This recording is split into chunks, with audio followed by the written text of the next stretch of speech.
Destiny's first major expansion, The Taken King, had its 10th anniversary earlier this year, coming out on September 15th, 2015, which is actually my birthday.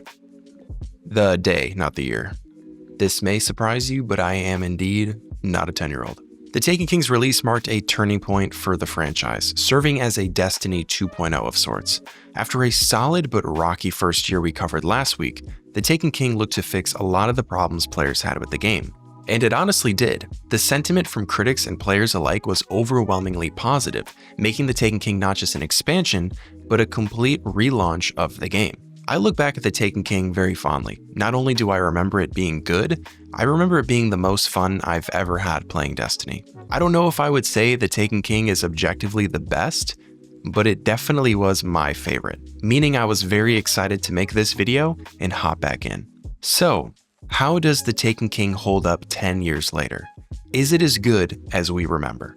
Before we get into my experience replaying through the game, what did The Taken King add to and change about vanilla Destiny? Now, the information I am about to remind you of may make you want to do unspeakable things, especially if you are primarily a Crucible player. As a matter of fact, PvP fans may find it best for their mental health to use the timestamps to skip past this part. You're at least going to want to sit down while I tell you this. One important caveat I should mention is back in 2015, Destiny was not a live service game. The cadence at which content was released was not nearly as often as it is now.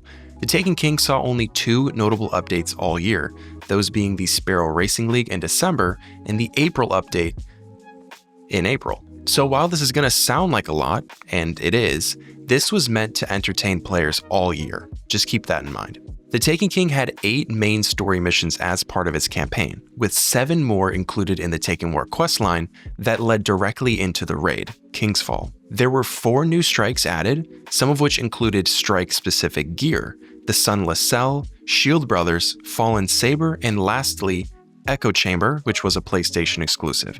I don't know about you guys, but I completely forgot this strike existed. There were also 3 revised strikes, the Undying Mind, Dust Palace, and Cerberus Vey, that had been remixed with the new Taken enemies. The Dreadnought served as a new patrol zone, as well as the host of the one new activity, the Court of Oryx. There were approximately 17 new exotic weapons, some of the noteworthy ones being the Touch of Malice, Black Spindle, the Chaperone, and the exotic swords, and 20 new exotic armor pieces, including fan favorites like the Ram, Twilight Garrison, and Graviton Forfeit. And of course, all classes were given a new subclass, those being Sunbreaker, Night Stalker, and Stormcaller. But that's not all, because the Taken King also had 8 new Crucible maps, or 7 if you played on Xbox, and 2 new Crucible game modes, Rift and Mayhem. Later in the year, there was the aforementioned Sparrow Racing League, as well as a new strike called the Blighted Chalice in the April update, alongside Challenge of the Elders, which was basically a revamped score-based version of the Prison of Elders. And things still don't end there, because the Taken King introduced several quality of life features during this time. Vanguard and Crucible marks were replaced with a simpler legendary mark system that were shared across all your Destiny characters, vault space doubled, bounty capacity was increased, a new quest screen was added, kiosks for exotics, ships, shaders, and emblems were scattered around the tower, infusion was changed to a direct 1-to-1 system, and many weapons were rebalanced, putting an end to the hand cannon reign of terror that dominated the Crucible. R.I.P. to Tapping with Thorn. In other words, you could say the Taken King added a lot. If only they made it so I could open the map while I'm not in orbit. When you've played nothing but Destiny 2 for the last 8 years, you kind of forget you couldn't do that, and it becomes very inconvenient. And as I mentioned briefly, people really liked the Taken King at release. The story was viewed as being much better, involving significantly more dialogue and character development, with an actual villain this time instead of a abstract darkness blob. The Dreadnought was lauded for its atmosphere, scale, and secrets. The King's Fall raid was praised for its focus on challenging mechanics and precise teamwork over sheer damage output. It wasn't perfect, but it was exceptionally high quality, and in a lot of people's eyes, the Taken King fixed Destiny. But does that still hold true today? First of all, if I was going to replay through the Taken King, I needed to gear up with the best loot from the era. And I know what some of you are thinking. Why do you have Black Hammer instead of Black Spindle? I'm gonna be honest, that was a total oversight on my part. And yes, Gjallarhorn is in my inventory, but rest assured, I did not use it, as difficult as that may seem to believe. Kinda unthinkable you couldn't use Gjallarhorn in the supposed best year of Destiny. How was that even possible? Sunset weapons aside, I tried to grab a range of dominant PvE and PvP weapons from the time. I didn't go as crazy with the gear, just rocking Nightstalker with Graviton Forfeit. I also had Celestial Nighthawk, but didn't use it out of fear that I would just obliterate everything, seeing that the Taken King content is well beneath my current light level. The first thing that stood out to me was how much better the storytelling is. Like immediately. Do I fully understand what's even going on in the opening cutscene with the Awoken? No. Is this singular cutscene better than all of Destiny Vanilla? Yes. I'm not going to pretend Oryx is going down in history as one of the greatest villains in video games ever. His design is awesome, but the main point here is having something tangible to go up against. He's imposing, he's cool, and he gives the player a clear drive all throughout the expansion. Not a crazy concept, but coming from replaying Destiny 1 Vanilla to this, it is still super apparent this was sorely needed, and right from the beginning, they got me invested. Bungie does a significantly better job throughout this expansion, making the world feel more alive. The second you drop down onto Phobos, you're greeted with Cabal dying everywhere. The faction that's supposed to be these tough as nails, disciplined soldiers, fleeing from some imposing force. It immediately establishes Oryx and the Taken as a bigger threat than anything we faced before. And again, I'm gonna harp on this a lot in this video. These kinds of things are not in common in games. I'm not saying Bungie deserves Game of the Year for this or something, but this to me was one of the first times in Destiny they had this kind of setup and world building element within one of their campaigns. And you can see the jump in quality from the vanilla story to this instantly. Dude, here is another instance right here. Let this wash over you.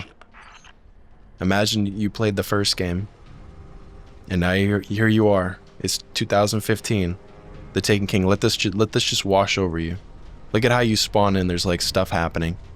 Just like how I said in the last video, how it's sort of, there's like no music, and it feels like you're just walking into a patrol space, and they just use that for one of the story missions. Like, look at the fact that there's actual conflict. When you walk into a mission, there's like just more stuff going on, more of like a war going on, more of an open world element going on. That's not a crash site, it's a beachhead. Should bring a tear to your eye. The introduction of the Taken remains really effective today. Seeing the Cabal getting sucked into the void and the little Taken blight puddles everywhere sets the stage really well. Adding small elements like being able to scan things in the world for additional context is another welcome change. It breaks up the shooting and allows Destiny's amazing environments to tell the story, even if they all aren't super interesting.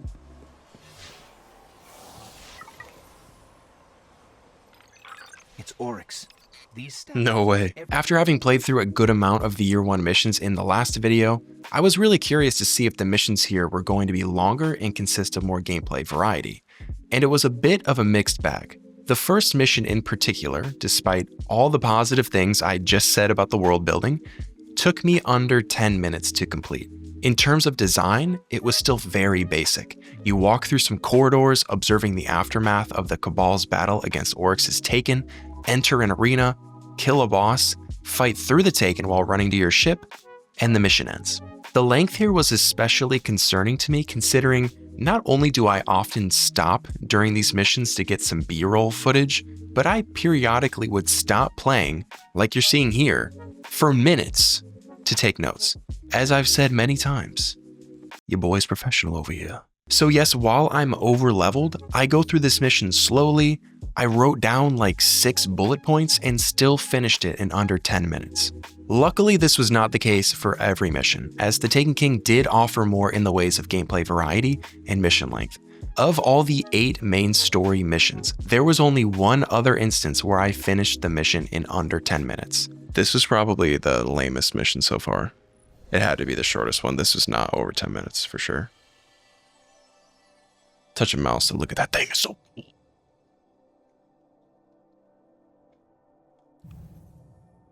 Ooh, that's looking like the vanilla days right now. The Taken King also had way more mission design depth. There was nothing groundbreaking here or anything, but many missions involved various mechanics opposed to the constant scan ghost, fight off waves of enemies design of year one, most notably the two on the moon.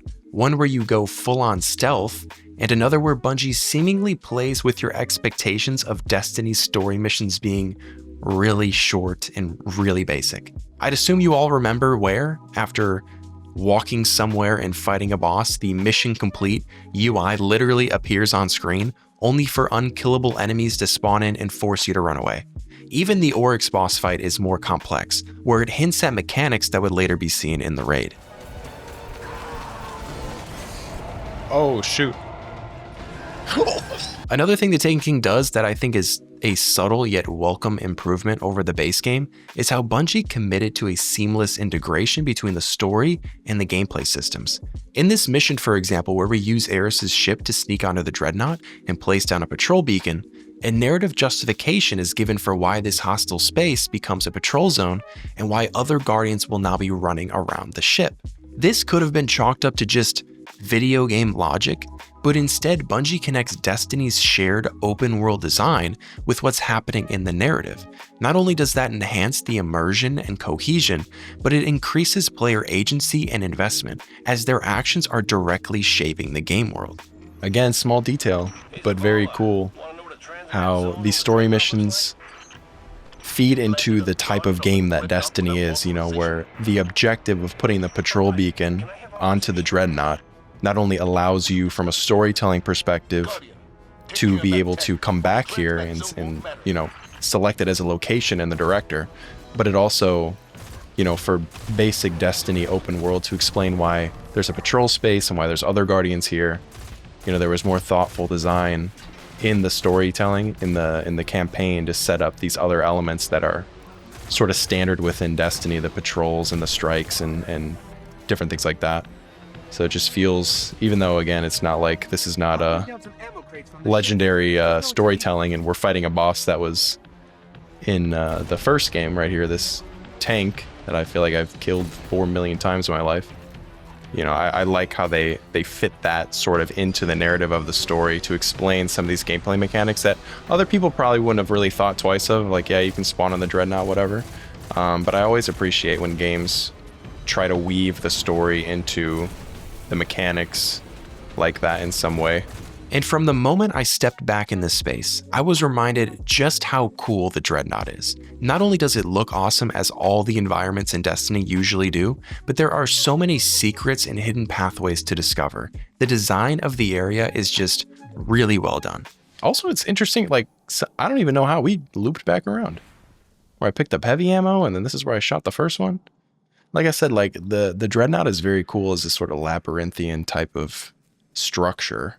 Like I think they nailed that, where you look around here and you're just like, gosh, where do I go and where am I going? And just making you feel like you're very small and very lost in this giant space. And it was around this time, about halfway through the campaign, that I was really hitting the sweet spot.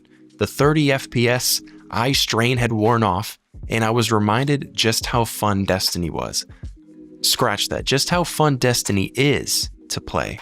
I don't dislike the gameplay of Destiny 2. It makes thematic sense. It's the way it is due to how much more powerful Guardians have become over the years. But switching from that super fast, high enemy density, ability-driven gameplay of Destiny 2 to this, which is much more focused on the gunplay, was a joy. Hello?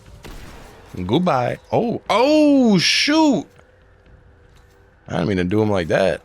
Damn. My bad, boy. Oh my God, it's crispy, dude. How did they get here if they try to blow up our ship for getting on here? How did they get in here? I don't take the Cabal as the stealthy type. Someone asked Bife, I don't remember. All you people in the comments that were saying that I'm bad. Video ain't even out yet. I know you exist. I know you exist in the future. What are y'all saying now? What are y'all saying now about your boy? There are a lot of tombs here. How do we find Crotas? You know it when you see it. Dude really just asked that while looking at this? Oh, there's nothing more to be said than just right there.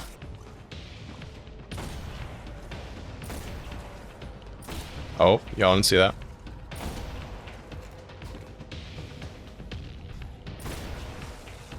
Hey, go down, babies. I swear if he comes around with 2. What if I get it with a grenade? Oh! Yeah, boy, still got it. Back like he never left out here hitting trick shots over here on them tanks, boy. Oh, that was a bad tether. Y'all didn't see that. I'm cutting that out of the video.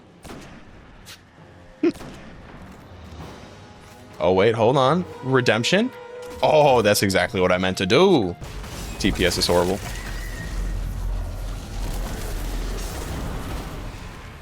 Not fair. It's gone.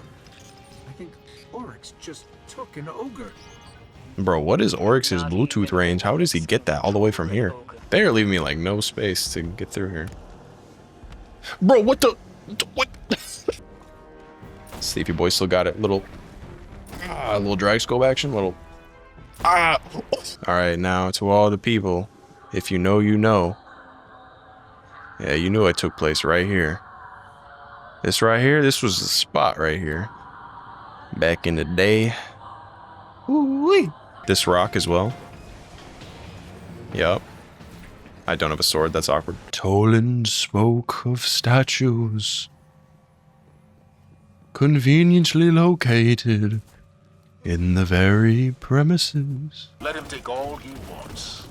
He won't be around long enough for it to matter. Bro, Zavala on one right now. He's talking mad smack.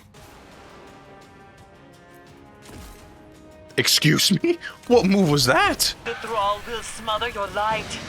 Do not underestimate them as Tarlo did. Should have told Tarlo to use Firefly, dude. Forget about the thrall. Get through that rupture. Eris is like, oh my god, run! The thralls! Meanwhile, Zavala's like, run through that thing. Go kill yourself. Dude, this got me reminiscent, bro. I wish I could. Making me wish I could. Be back in these days, man. Dude, the gunplay is so good. Like, the more that I'm just, like, getting back into playing, and again, I have not played a first-person shooter game on a controller in, you know, I don't even know how many years. It's got to be, like, more than 5 years at this point. And this is 30 FPS. Like, I'm looking at this through OBS. And it still feels this good to play. Like, man, is it good, dude. Just a shooter that stands the test of time in terms of just the gunplay feel. And you mix that with all of the rolls of weapons that you can get, all the cool abilities. It's just awesome. It just feels so good to play. Dude, playing this makes me so happy. Like, I'm so into it. But it also makes me really sad at the same time. Because it's hitting me that I don't... Like, Destiny for me was never more fun than it was while I was playing this. Like, it just all went downhill from here. It started low, peaked, and then there's been other good parts of Destiny. You know, Forsaken was good. I thought the Witch Queen was really good. The Final Shape, I really enjoyed that. I thought that they nailed the ending of the Light and Darkness saga, as they call it, but man, something about the Taken King, man. It just hits. It's just so good. Getting back on track though, another thing that Taken King did was improve character development. For the first time, we saw the Vanguard act like actual characters, discussing how to defeat orcs with their different viewpoints and personalities clashing. This expansion is what really made Cade the central fan favorite character within Destiny. The interactions between himself and Eris are still standout moments in this story, where his wisecracking personality is juxtaposed with her overly serious, brooding nature. That energy powers the weapon. Cade, what do we do? Okay, hold on. Eris is going on about breaking the necrotic... just shoot it. In addition to the Dreadnought, the Taken King brings you back to certain areas you've been before, which is pretty standard for Destiny campaigns and especially quest content. Some locations you head back to are the Moon, Earth, the Vault of Glass, and the Crota's End Raid, which can be seen as a positive thing or a negative thing, depending on how you choose to look at it. I mean, one negative thing, now I haven't played the game in so long, so I don't really care right now, but I think back then, it would have been more apparent is, even though these missions are like, like this is a cool mission, how they change it up on you. By like saying the mission's complete and then you run away. One kind of negative thing I do think is, which it's not a big deal, but just the fact that this is a reused space, which thematically to the story makes sense, right? That it's happening and that, you know, you need to go back to where Crota was and yada, yada, yada. But if you play the game a lot, it won't really feel new. I remember getting that feeling back in the day. And even with like different Destiny 2 expansions where it was like, whenever you would have a story mission in the campaign that wouldn't be in whatever the new area was, it sort of felt like, I don't know if anyone else ever felt that way, but to me, it always seemed like those ones were less interesting because I wasn't in a new space. I was, you know, moving the narrative forward, but I was still in an area that I had spent a lot of time in before. Wait, that was that room, but backwards? Oh shoot, no way, cool. Bungie definitely does that a lot. They're like, let's put them in the same space for a story mission, but let's trick their brains to think it's a new area by having them go through it backwards. I will say though about the locations, we're using a raid location opposed to like a patrol. It just feels cool because you use the area in a different way. And for players that never got to experience the raid, they actually get to use the space, which I think is cool. So it's just cool. And having, I think, this be like a stealth mission in here is just a unique thing, right? Because in Destiny, it's always just shoot everything. But to just have, even though the stealth is really, really basic, where it's just like, there's clearly like the red circle around them, and it's just like, don't walk into the red circle. Again, adding just like some gameplay variation, something to the non-stop shooting and reusing a cool area. I dig it. I dig it. After a few hours, I had reached the end of the campaign. Similar to what I said in my last video, the set pieces in this game are insanely good looking. The only bummer that goes along with them is, again, the mission length and the depth of the mechanics. In the final mission, we walk into a room, fight a couple of mini-bosses. Oryx then allows us to pass through the gate, and then we fight him. It was at this moment it really hit me again how much Bungie has grown with their game design. Comparing this to the legendary campaigns we've gotten in expansions like the Witch Queen and the Final Shape, it's night and day how much more content, how much more variety, how much more everything we have gotten in those. And this brings me to what is one of the biggest pros and cons with the Taken King: how it ends, and how the campaign leads into the endgame. I gotta be honest. After replaying through the story and trying to judge it as objectively as possible, it's kind of a letdown. This was my reaction immediately after finishing it. It was fine. It was fine. I would probably classify it overall as mediocre. It starts stronger than it ends, for sure. Now I know what you may be thinking. What about King's Fall? What about the Taken War questline? I will touch on those in a moment. However, I do think it's worth stating that if you were to stop playing after the last story mission, I think you will be left with an abrupt, unfulfilling experience. After you defeat Oryx, he essentially just disappears. It is not immediately clear what has happened, and then the title screen shows up. In a lot of ways, it feels like a cliffhanger instead of a conclusion. Now, there is a reason Bungie did this. The Taken King was the first time, and one of the only times, Bungie decided to make the story villain also the final boss in the raid. This has pros and cons. If you play Destiny for the endgame, meaning you love the grind and want to play the raid, you probably love this approach. If you asked me before I made this video, I would be in this camp. In basically all Destiny campaigns, with the exception of the Witch Queen and the Final Shape, the climactic battle feels kinda lame. There usually isn't a lot of buildup, the mission is way too easy, or it ends way too abruptly, leaving you confused.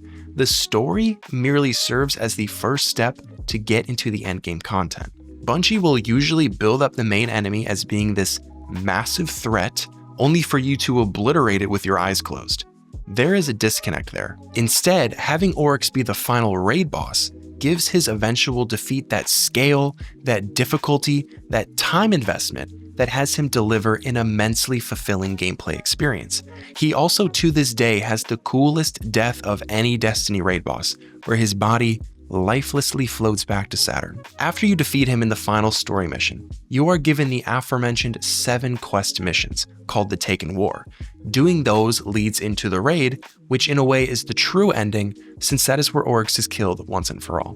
When you play the content in the way it is intended, it absolutely hits. It is genuinely one of the best, most satisfying gaming experiences I have ever had. It was around this time I started creating tons of Destiny content, because I genuinely loved the game, all of which is still on this channel despite being way different in style and probably has stuff in there that would get me canceled. You gonna tether him or? He's gonna hop in this black shit. You die.